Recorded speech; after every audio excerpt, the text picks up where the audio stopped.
Hello all, నేను మీ Rachana. Welcome to political point. తెలంగాణలో రేవంత్ రెడ్డి ముఖ్యమంత్రిగా ఉన్నారు, అలాగే విద్యాశాఖ మంత్రిగా కూడా ఉన్నారు. ఈ నేపథ్యంలో రేవంత్ రెడ్డిపై ఒక ప్రధాన విమర్శ ఎప్పటి నుంచో వినిపిస్తుంది. అదేంటంటే ప్రైవేట్ విద్యా సంస్థల్లో ఫీజు నియంత్రణ, ఫీజు ఏదైతే దోపిడీ ఎక్కువగా జరుగుతుందో దాన్ని నియంత్రించలేకపోతున్నారని. తాజాగా వచ్చిన నేషనల్ వైడ్ పేరెంట్స్ అసోసియేషన్ నివేదికను కనుక మనం గమనిస్తే మిగిలిన మెట్రో నగరాల్లో కేవలం 10-30% ఫీజులు పెరుగుతూ ఉంటే హైదరాబాద్ లో మాత్రం 40-100% ఫీజులు పెరుగుతూ ఉన్నాయి ప్రైవేట్ విద్యా సంస్థలు. దీని గురించి పేరెంట్స్ అనేక సార్లు కంప్లైంట్స్, ఫిర్యాదులు చేస్తూనే ఉన్నారు పేరెంట్స్ వైడ్ అసోసియేషన్ లాంటి సంస్థలకి ఎన్నిటికో. అయినప్పటికీ ప్రభుత్వం మాత్రం, ఎందుకంటే రేవంత్ రెడ్డి ప్రభుత్వ పాఠశాలలో అనేకటువంటి సంస్కరణలు తీసుకొస్తున్నారు, కార్పొరేట్ మోడల్స్ గురించి మాట్లాడుతున్నారు, అన్ని చేస్తున్నారు. కానీ ఫీజు నియంత్రణ చట్టం విషయంలో మాత్రం ఎందుకు ఇంత అలక్ష్యం వహిస్తున్నారు? ఎందుకంటే పేరెంట్స్ మీద చాలా భారం పెరిగిపోతుంది. దీని గురించి తెలంగాణ విద్యా కమిషనర్ ఆకునూరి మురళి కూడా ఆవేదన వ్యక్తం చేశారు. ఆయన మాట్లాడుతూ దీని గురించి ఆల్మోస్ట్ ప్రతి తల్లిదండ్రులు కూడా తను సంపాదించే దాంట్లో 50% ఫీజులకే ఖర్చు పెడుతున్నారు. ఒక హౌసింగ్ ఈఎంఐ లోన్ కన్నా కూడా విపరీతమైనటువంటి ఖరీదైందిగా మారిపోయింది. సో దీని గురించి చర్యలు తీసుకోవాలని ఆయన మాట్లాడారు. సో దీని గురించి ఈ మధ్య ఎక్కువ విమర్శ పెరిగిపోతుంది. సో ఎందుకు తెలంగాణ ప్రభుత్వం, ముఖ్యంగా రేవంత్ రెడ్డి విద్యాశాఖ మంత్రి రెడ్డి ఫీజు నియంత్రణ చట్టం తీసుకురావడంలో ఎందుకు అలక్ష్యం వహిస్తున్నారు? ప్రకటనలు చేస్తున్నారు కానీ ఎందుకు అమల్లోకి తీసుకురావట్లేదు? దీని గురించి మనతో మాట్లాడడానికి పల్లె నాగరాజ్ గారు ఉన్నారు, టీపీటీఎఫ్ నుంచి, తెలంగాణ ప్రోగ్రెసివ్ టీచర్స్ ఫెడరేషన్ నుంచి జనరల్ సెక్రటరీ. సో నాగరాజ్ గారు చెప్పండి, ఎందుకు రేవంత్ రెడ్డి ప్రభుత్వం స్వయంగా విద్యాశాఖ మంత్రి అయ్యండి ఎందుకు ఆయన ఎప్పుడు గవర్నమెంట్ స్కూల్స్ గురించి మాట్లాడతారు, మనకు తెలిసిందే. సో ఎందుకు ప్రైవేట్ స్కూల్స్ లో మాత్రం ఫీజు నియంత్రణ చట్టం తీసుకోవడానికి ఇంత ఆలోచిస్తున్నారు? తెలంగాణలో సుమారు 10,000 నుంచి 11,000 ప్రైవేట్ స్కూల్స్ ఉన్నాయి మేడం. ఇందులో 34 లక్షల మంది నుంచి 48 లక్షల మంది చదువుతా ఉన్నారు. ఈ తెలంగాణలో ఒక 1 ఇయర్ వచ్చేసి ప్రైవేట్ స్కూల్లో లాభం ఏంటంటే 15,000 కోట్లు. మెట్రో ఇండియన్ కథనం ప్రకారం 15,000 కోట్లు. అంటే ఇప్పుడు ఇది విద్య సేవా సంస్థ కాకుండా ఒక ఇండస్ట్రియలిస్ట్ గా, పారిశ్రామికంగా రంగంగా మారిపోయింది విద్యని. ఇక ఇప్పుడు మీరు అన్నట్టు రేవంత్ రెడ్డి ఎందుకు అంటే, మనం 2 విషయాలు మనం గమనిస్తే తెలిసిపోతుంది. రేవంత్ రెడ్డి ప్రభుత్వం వచ్చి ముఖ్యమంత్రి అయిన తర్వాత ప్రమోషన్స్ ఇచ్చారు టీచర్లు. ప్రమోషన్ ఇచ్చినప్పుడు ఏం చెప్పిండు అంటే, గచ్చిబౌలిలో ఎల్బిస్టర్లు అందరికీ ప్రమోషన్ పత్రాలు ఇస్తాడు ఆయన.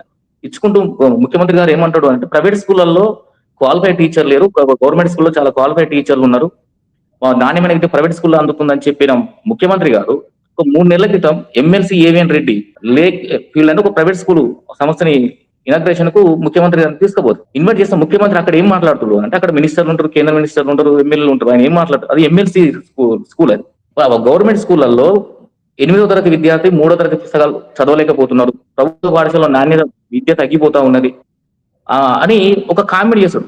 విద్యాశాఖ మంత్రిగా ఉంటాడు, ముఖ్యమంత్రిగా ఉంటాడు, ప్రైవేట్ స్కూల్ అని ప్రైవేట్ పాఠశాల ప్రారంభోత్సవానికి వెళ్ళి అంత పెద్ద కామెంట్ చేసినట్టు ఈ 2 సంవత్సరాల్లో ముఖ్యమంత్రి మార్పు ఎందుకు వచ్చింది అని అంటే, మరి ఎవరి ఒత్తిడి వల్ల వచ్చింది అనేది కూడా మనం ప్రశ్నించుకోవాల్సిన అవసరం ఉన్నది.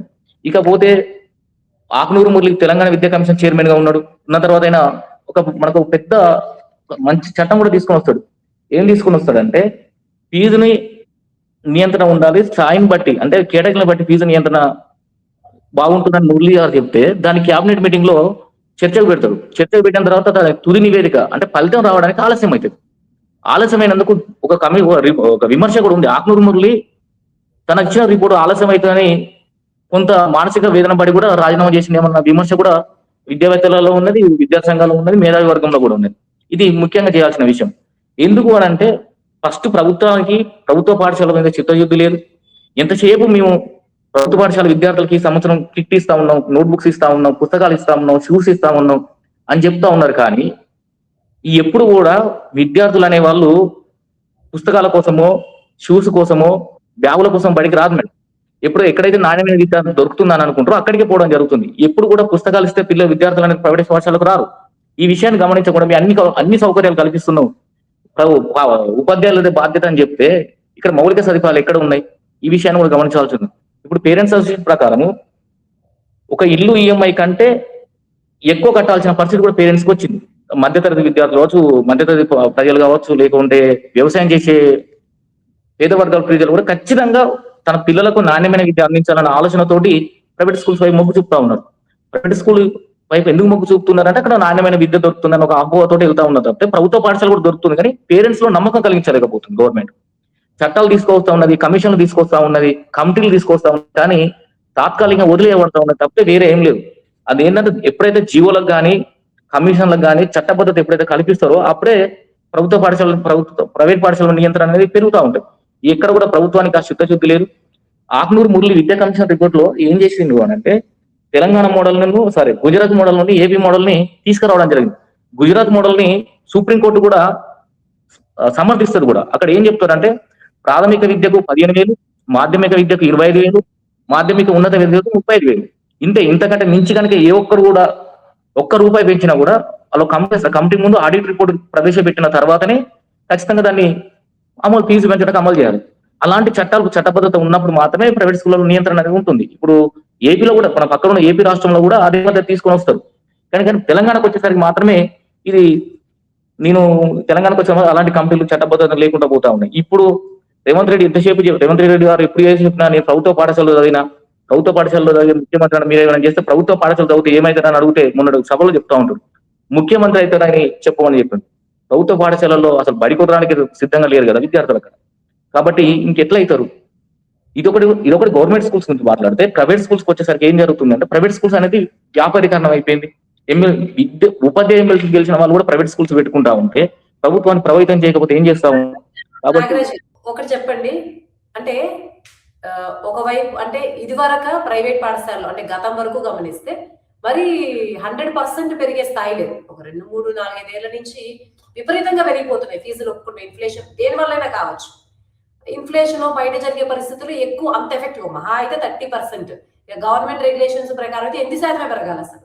సో ఎందుకు ఈ 2-3 ఏళ్లలో ఎందుకు ప్రైవేట్ పాఠశాలలు ఎంత పుంజుకుంది? అంటే మీరు బీఆర్ఎస్ ప్రభుత్వం, కాంగ్రెస్ ప్రభుత్వం 2 ప్రభుత్వాలు పోల్చుకుంటే ఎప్పుడు ప్రైవేట్ ఫీజు అధికం, దానికి ఇతర కారణాలు ఏంటి? గవర్నమెంట్ కాకుండా అంత ధైర్యంగా వాళ్ళు పెంచడం అంటే అసలు ప్రైవేట్ యాజమాన్యాలు ఎంత స్థాయిలో పెంచితే మన విద్యార్థుల సంఖ్య తగ్గిపోతుందేమో అని భయం లేకుండా ఎందుకు పెంచుతున్నారు? ఇంకొకటి చాలా ప్రైవేట్ స్కూల్స్ పెరుగుతున్నాయి కదా, లిమిటెడ్ గా కూడా లేవు. ఎందుకు వాళ్ళ ఫియర్ కూడా లేదు వాళ్ళకి? ఏ కారణాల వల్ల ఈ తాజాగా ఎందుకు ఎక్కువ పెరిగింది? తెలంగాణ రాష్ట్రం ఏర్పడిన తర్వాత మొట్టమొదటి తిరుపతిరావు కమిషన్ ఏర్పాటు చేయడం జరిగింది 2016-2017లో మొదటి ఫీజు నియంత్రణ కోసం. అతను ఏం చెప్పారంటే 10% లోపు వార్షికంగా ప్రతి సంవత్సరం 10% లోపు ఫీజు 8 నుంచి 10% వరకు ఫీజు పెంచుకోవచ్చు అని ఓ నివేదిక ఇస్తుంది. నివేదిక ఇచ్చినప్పుడు ఏం జరుగుతుంది అంటే అది కొంత ప్రైవేట్ స్కూల్స్ నుంచి వ్యతిరేకత వస్తుంది, పేరెంట్స్ నుంచి కూడా కొంత వ్యతిరేకత వస్తుంది. ఈ 10% పెంచడం ఏంటని అది కోర్టుకి వెళ్ళి వాళ్ళు రిపోర్ట్ ని కొట్టేయడం జరుగుతూ ఉంటుంది. అయితే ఇక్కడ ప్రధానంగా ఏంటి అని అంటే తెలంగాణ మన ఈయన వచ్చిన తర్వాత కూడా శ్రీధర్ బాబు ఆధ్వర్యంలో కూడా 2026-27లో కూడా ఒక కమిటీ వేయడం జరుగుతుంది. శ్రీధర్ ఇప్పుడున్న మినిస్టర్ కమిటీ కూడా వాళ్ళు కూడా ఎంతసేపు ఏం చెప్తూ ఉన్నారంటే నోటీస్ బోర్డ్ లో ఫీజులు ఎంత పెడుతున్నాం అనేది నోటీస్ బోర్డ్ లో పెట్టమని చెప్తున్నారు వాళ్ళు. కానీ ఫీజు ఎంత పెంచాలి ఎంత పెంచకూడదు అనేది ఎవరికి కూడా ఆలోచన లేదు, దాని మీద లేదు. ఇంత ధైర్యంగా ప్రైవేట్ స్కూల్స్ ఎందుకు ఫీజులు పెంచుతున్నాయి అంటే ప్రభుత్వంలో ఉన్న పెద్దలు, కొంతమంది మినిస్టర్లు కావచ్చు, కొంతమంది ఎమ్మెల్యేలు కావచ్చు, ఆ సపోర్ట్ ఉండడం వల్లనే అది జరుగుతూ ఉన్నది. ఇప్పుడు చాలా స్కూల్స్ కూడా వాళ్ళ ఆధ్వర్యంలో నడిచే స్కూల్స్ ఉన్నాయి. ఈ తెలంగాణ ప్రభుత్వం మిగతా రాష్ట్రాలు కానీ తెలంగాణ ప్రభుత్వం ప్రైవేట్ స్కూల్ ని ఇష్టాలు వేసుగా వాళ్ళకి ఇష్ట రాజ్యాన్ని వదిలేసి ఒక స్వతంత్రం ఇచ్చిన పరిస్థితి ఏర్పడతా ఉన్నాయి. కాబట్టి వాళ్ళు ఇష్టం వచ్చిన ఫీజులు పెంచుతా ఉన్నారు. దీని మీద ఉద్యమాలు చేసే వాళ్ళు కూడా కరువు అయిపోయినారు. పేరెంట్స్ అసోసియేషన్ వాళ్ళు చేస్తూ ఉన్నారు. కానీ ఎంతసేపు చేసినా కూడా వాళ్ళ పేరెంట్స్ కూడా ఎప్పుడు కూడా ఒకటి గుర్తుపెట్టుకోవాలి, విద్యారంగము, వైద్యము, హాస్పిటల్లో కానీ ప్రైవేట్ విద్య దగ్గర కానీ మనం డిమాండ్ చేయడానికి అవకాశం లేదు. వాళ్ళు ఎంత ఫీజులు చెప్తే అంతే చేయాల్సి వస్తుంది. కాబట్టి దీన్ని ఆసరగా చేసుకొని ఒకవైపు ప్రభుత్వ పాఠశాలని నిర్వీర్యం చేసుకుంటూ దాన్ని ప్రైవేట్ పాఠశాలలు క్యాచ్ చేసుకొని ఇలాంటి ఫీజులు ధైర్యంగా పెంచుతా ఉన్నాం.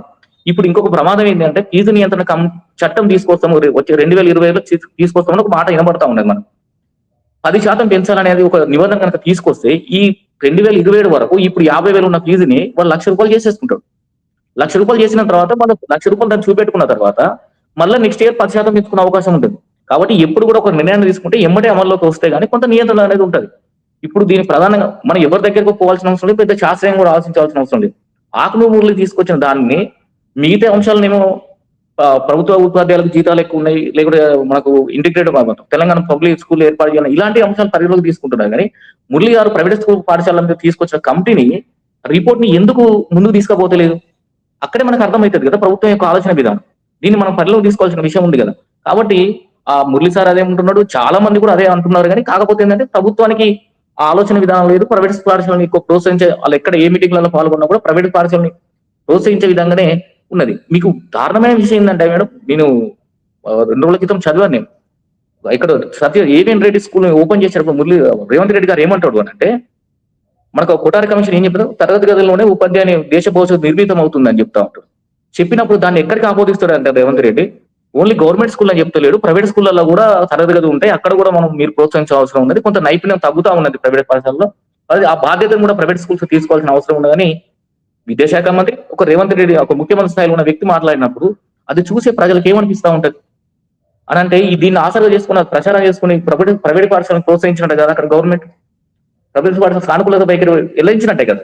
కాబట్టి ఫీజులు వాళ్ళు ఇష్టారాజ్యంగా పెంచుకోవడానికి ఎక్కడ కూడా ప్రైవేట్. ఇప్పుడు ఇంకొకటి కూడా ఏంటంటే, నాగరాజు గారు, మీ చెప్పిన దాని ప్రకారం కన్క్లూడ్ అయినటువంటి పాయింట్ ఏంటంటే రేవంత్ రెడ్డి ప్రైవేట్ విద్యా సంస్థలకు సానుకూలంగా ఉన్నారని, అంతే కదా? ఆయన అవును అక్కడికి కానీ ఆయన చేసేటువంటి స్టేట్మెంట్స్ కానీ ఎందుకు ఉన్నారని అనుకుంటున్నారు? అయితే ఇంకో పక్కన ఆయన విద్యాశాఖ మంత్రి కదా, అంటే గవర్నమెంట్ స్కూల్స్ మీద ఫోకస్ ఉండాల్సి, ఎందుకు ఆయన ప్రైవేట్ స్కూల్స్ ఎందుకు సానుకూలంగా ఉంటున్నారు?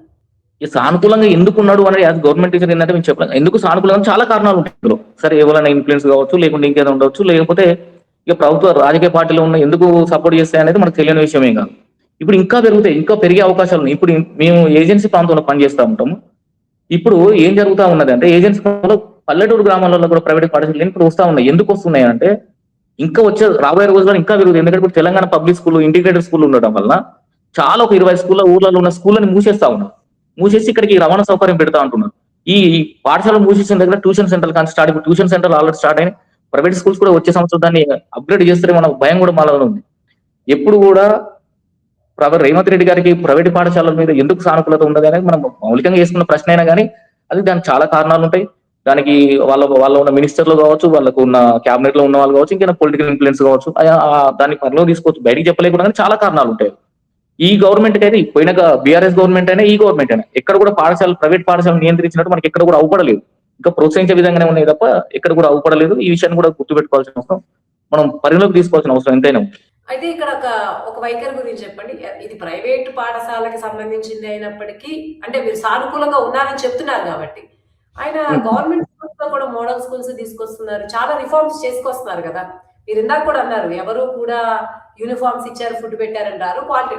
ఇంకోవైపు గవర్నమెంట్ స్కూల్లో క్వాలిటీ టీచర్స్ ఉన్నారని మీరే చెప్తున్నారు. సో ఓవరాల్ గా ఆయన గవర్నమెంట్ బిల్డ్ చేసే క్రమంలో కనిపిస్తున్నప్పుడు ఎందుకు ప్రైవేట్ పట్ల ఎందుకు ఈ ద్వంద్వ వైఖరి అన్నట్లు అనిపిస్తుంది కదా? ఈ వైఖరిని ఎలా చూడాలి? ఇప్పుడు ఏం జరుగుతుంది పోవడానికి ఒక కారణం అనుకోవచ్చా? అంటే ఇప్పుడు ఆయన మీరేమన్నారు, ఆయన ప్రైవేట్ స్కూల్స్ వైపు సానుకూలత చూపిస్తున్నారు. ఆయన చేసినటువంటి స్టేట్మెంట్స్ లో క్లియర్, ఆయన గవర్నమెంట్ స్కూల్ ని ప్రైవేట్ స్కూల్ ని కూడా కంపేర్ చేశారని కూడా మీరు చెప్పారు. సో దాన్ని బట్టి ఆయనకి ప్రైవేట్ స్కూల్స్ పట్ల కొంత సానుకూలత ఉంటుంది మీ వాక్యాల్లో మీరు చెప్పినటువంటి కన్క్లూజన్.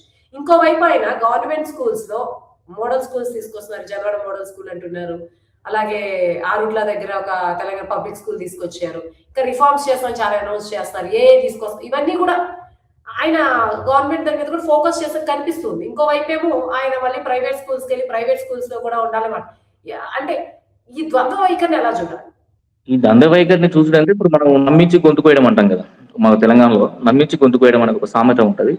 ఈ తెలంగాణ పబ్లిక్ స్కూల్ కావచ్చు, ఇంటిగ్రేటెడ్ స్కూల్ కావచ్చు, ఇప్పుడు మనకు నాగర్ కర్నూలులో ఇక్కడ పెట్టిన ధన్వాడ స్కూల్లో రోబోటిక్ టీచర్లను పెట్టడం కావచ్చు, ఎప్పుడు కూడా ఎన్ని పెట్టినా కూడా ప్రభుత్వ పాఠశాలలో క్వాలిఫైడ్ టీచర్లు ఉన్నారని చెప్పుకుంటూనే ఎప్పుడు కూడా ప్రభుత్వమే చొరవ తీసుకోవాలి, ప్రజలలో నమ్మకం కలిగించే విషయాన్ని ప్రభుత్వమే చొరవ తీసుకోవాలి. ఎక్కడ కూడా పేపర్ స్టేట్మెంట్లకు పరిమితమై వదిలిస్తే ప్రజలు ఇంకా ప్రభుత్వ పాఠశాలను నమ్మే పరిస్థితిలో లేరు. ఇప్పుడు వాళ్ళకు నాణ్యమైన విద్య ఎక్కడ దొరుకుతుందో అక్కడే ఉంటుంది. వచ్చే స్కూళ్ళలో వస్తున్నారు కొంతమంది, ఎక్కువ మంది రూరల్ ఏరియాలలో ప్రైవేట్ గవర్నమెంట్ స్కూల్లో కూడా ఉన్నారు, కానీ ప్రభుత్వం ఎక్కడ కూడా నమ్మకం కలిగించే చర్యలు ఒక్కడ కూడా లేదు. బడిపాటలు పెడతా ఉన్నారు, బడిపాటలు టీచర్లు వదిలేస్తున్నారు తప్పితే ఆ టీచర్లు పడితే టీచర్లు చేస్తా ఉన్నారు, కానీ టీచర్లని పోతే ఎవరు నమ్మే పరిస్థితి ఉన్నది. మీకు ఇంకోటి ఏంటంటే, ఎవరికి కనిపెట్టిన విషయం ఏంటంటే, జూన్ 1వ తారీఖు నుంచి 10వ తారీఖు వరకు మేము బడిబాట చేస్తాము. చేసిన తర్వాత మళ్ళీ జూలై 20 అంటే ఎంత, జనవరి 15 నుంచి కొన్ని నెల రోజులు, ఆ ఎన్ని రోజులు బట్టి అప్పటి వరకు ఎన్ని రోజులు బట్టి వాళ్ళు టీచర్లని డిప్యుటేషన్ ఇస్తాం, సర్ప్లస్ టీచర్లను అడ్జస్ట్మెంట్ చేస్తామని అంటే అదేంటంటే ఒక కనీసం 2 నెలల టైం ఇవ్వాలి. ఈ పిల్లలు ఇట్లా బడికి వస్తారు, ఇట్లా ఏదైనా టీచర్లను తీసుకుపోయి వేరే స్కూల్లో పోతే ఉన్న టీచర్ ఎలా ఉంటాడు అంటే, ఒక పక్కగా మన కంటికి అవ్వబడని చర్యలని ప్రభుత్వ పాఠశాల నిర్వహణ చేసే చర్యలు చేపట్టుకుంటూనే ప్రభుత్వ పాఠ ఇంటిగ్రేటెడ్ స్కూల్ కడతాం, ప్రైవేట్ స్కూల్స్ పబ్లిక్ స్కూల్ కడతాం, దీనివల్ల ప్రజలు నమ్ముతారంటే ఎక్కడ కూడా పబ్లిక్ స్కూల్ ఇప్పుడు ఆర్మూర్ స్కూల్ ఉంది కదండి, మీరు గమనించారు కదా తెలంగాణ పబ్లిక్ స్కూల్. అక్కడ ఏం జరిగింది అంటే, అన్ని ఊర్లలో నుంచి తీసుకొచ్చిన గవర్నమెంట్ స్కూల్ ఉన్న పిల్లల్ని అక్కడ పెట్టడం జరిగింది. పెట్టి అక్కడ ఒక మోడల్ స్కూల్ ఉంటుంది. ఇప్పుడు ఇంకొక విషయం కూడా మనం పరిగణలోకి తీసుకోవాలి. మోడల్ స్కూల్ ఇంకొక 2 సంవత్సరాల్లో సెంట్రల్ గవర్నమెంట్ తీసుకొచ్చిన గవర్నమెంట్ తీసుకొచ్చిన మోడల్ స్కూల్ ని ఇంకా 2 సంవత్సరాలు మొత్తం ఒక్క మోడల్స్ కూడా లేకుండా పోతుంది. ఎందుకంటే తెలంగాణ పబ్లిక్ స్కూల్ అని మోడల్ స్కూల్ ఏర్పాటు చేయాలనేది ఒక ప్రతిపాదన తీసుకొచ్చింది గవర్నమెంట్. అని అంటే ఇక్కడ మోడల్ స్కూల్ మొత్తానికి పోయినట్టే ఇక. ఇప్పటికే మోడల్ స్కూళ్ళలో 800 మంది 700 మంది విద్యార్థులు ఉన్నారు. ఇక మా పాఠశాల చూపోయినాయి. దీని అంతా కలిపి ఏం చేస్తాను మసిపూసి మారేడు గారు చేసినట్టు తెలంగాణ పబ్లిక్ స్కూల్ ఏర్పాటు చేసి ఒక 15 మంది విద్యార్థులు చేయాలి, 1500 మంది విద్యార్థులు చేయాలి. ఆల్రెడీ 700 మంది 800 మంది విద్యార్థులు ఉన్నారు కదా. ఇక్కడ హై స్కూల్ 4 హై స్కూల్ అని తీసుకొచ్చి అక్కడ పెట్టి ఇంకొక విషయం కూడా మనం పరిగణలో తీసుకోవాలి. గవర్నమెంట్ ఏం చెప్తున్నది అంటే అక్కడ పిల్లలు లేరు కాబట్టి స్కూల్ మూస్తాను. గవర్నమెంట్ హాస్పిటల్ వైద్యులు రాలేదని మనం గవర్నమెంట్ హాస్పిటల్ మూసేస్తామా? ఇల్లు ఊరు తగలబడతలేదని చెప్పి ఫైర్ స్టేషన్ మూతపడతాం. ఇది ఎండ్లెస్ డిస్కషన్ అయిపోతుంది కాబట్టి ఫైనల్లీ వన్ క్వశ్చన్ దీంతో మనం ముగిద్దాం. ఇప్పుడు Okay. కొంత ఉద్యమాలు ఉధృతం ఉంది, జంజీ ఉద్యమం కావచ్చు, ఏదన్నా కావచ్చు. ఇక్కడ కూడా తెలంగాణ ఇండియన్ పార్టీ అని కూడా పెట్టేశారు. సో ఇన్ని నేపథ్యంలో ఇప్పుడు ఫీజులు అన్నది అన్నిటికన్నా ప్రధాన విద్యార్థులకి సంబంధించింది కాబట్టి ఇప్పుడు రేవంత్ రెడ్డి కార్యాచరణ ఎలా ఉండొచ్చు అంటే ఇప్పటి వరకు ఒక లెక్క కాక్రోచ్ జనతా పార్టీ సక్సెస్ అవడము, ఇక్కడ ఒక తెలంగాణ ఇండియన్ పార్టీ, ఇవన్నీ ఒక లెక్క కదా. సో ఇప్పుడు రేవంత్ రెడ్డి ఏమన్నా ఫాస్ట్ చిన్నపై కొంత సానుకూలత కోసం త్వరలో ఈ ఫీజు నియంత్రణని తీసుకొచ్చేటువంటి అవకాశం ఉందనుకుంటారు, ఇది ఇట్లాగే కొనసాగుద్ది కొంతకాలం అనుకుంటారు? లేదు మేడం, కొంత మార్పు వస్తుంది. మేము కూడా ఆలోచన చేస్తా ఉన్నాము. ఎప్పుడు కూడా ఒక దేశాన్ని నాశనం చేయాలంటే విద్యారంగాన్ని మనం నాశనం చేస్తే సరిపోతుంది. ఈ రోజు కాక్రోచ్ జనతా పార్టీ కావచ్చు, మన ధర్మేంద్ర వాళ్ళ ఉద్యమం వల్ల ఎప్పుడైతే రాజీనామా చేసిండో చాలా మందికి ఏ ఆలోచన ఉందని ఒక గవర్నమెంట్ ని పడగొట్టాలన్నా కూడా ఏం చేయడం విద్యారంగం అనేది చాలా కీలకమైన అంశం మనకు తెలుస్తుంది. తెలంగాణలో కూడా అలాంటి మూమెంట్ వస్తుంది. చాలా మంది యూత్ ఆ స్ఫూర్తిని పొందుతా ఉన్నారు. ఖచ్చితంగా ప్రభుత్వంలో ఖచ్చితంగా మార్పు వస్తుంది. ఇప్పటికే ఓ డిమాండ్ కూడా బయటకు వెళ్ళింది, ఆల్రెడీ సోషల్ మీడియాలో బయటకు వెళ్ళింది. పాఠశాలలో మౌలిక సదుపాయాలు కల్పించలేనప్పుడు ఆ విద్యాశాఖ మంత్రి రాజీనామా చేస్తే ఇప్పుడు ధర్మేంద్ర ప్రధాన్ రాజీనామా చేయడానికి ఇక్కడ మన తెలంగాణ గవర్నమెంట్ కూడా ధర్నాలలో పాల్గొన్న సందర్భం ఉంది. ఖచ్చితంగా ఆ ఒత్తిడి వస్తుంది, తెలంగాణలో కూడా ఆ మూమెంట్ వస్తుంది. ఖచ్చితంగా ప్రభుత్వంలో మార్పు ఖచ్చితంగా వస్తుందని మేము ఆశిస్తున్నాం. కొత్త కదలికైతే వస్తుంది ఖచ్చితంగా. త్వరలో కొంచెం సానుకూలంగా ఉండే అవకాశం ఉంది, అనుకూలంగా అయితే కంపల్సరీ వస్తుంది గవర్నమెంట్ నుంచి. అలాంటి ఉద్యమాలు రావాలి, చెప్పండి. అలాంటి ఉద్యమాలు రావాలి. ఉద్యమాలు రాకపోతే కొంత ఇబ్బంది ఉంది. ఇప్పుడు ఖచ్చితంగా ప్రతి గవర్నమెంట్ కూడా విద్యాశాఖ మీద ప్రత్యేకమైన దృష్టి పెట్టాల్సిన అవసరం ఏర్పడుతుంది. ఖచ్చితంగా ఆ మూమెంట్ కూడా తీసుకొస్తా ఉంటారు. విద్యార్థులు కూడా కొంత మూమెంట్ తీసుకుని వస్తున్నారని మేము భావిస్తున్నాం, తీసుకొస్తున్నాం, ఆలోచన కూడా చేస్తా ఉన్నారు వాళ్ళు ఆ విధంగా. ఎందుకంటే జనతా కాంగ్రెస్ పార్టీ చేసిన దానికి మన వాంగ్చుకు వాళ్ళు చేసిన అమాన్య అయితే అన్ని నేషనల్ వైడ్ కూడా జనరల్ విద్యార్థి సంఘాలు కూడా సపోర్ట్ చేయడం జరిగింది, పెద్ద ఎత్తున ఉద్యమాలు చేసి. అంటే విద్యార్థులు కూడా కొంత చైతన్య స్ఫూర్తి వస్తుంది, దాంట్లో ప్రభుత్వాన్ని కూడా కదిలించే ప్రయత్నం చేస్తారని మేము ఆశిస్తా ఉన్నాం. థ్యాంక్ యూ నాగరాజు గారు, ఇంతటి డిస్కషన్ ముగిద్దాం.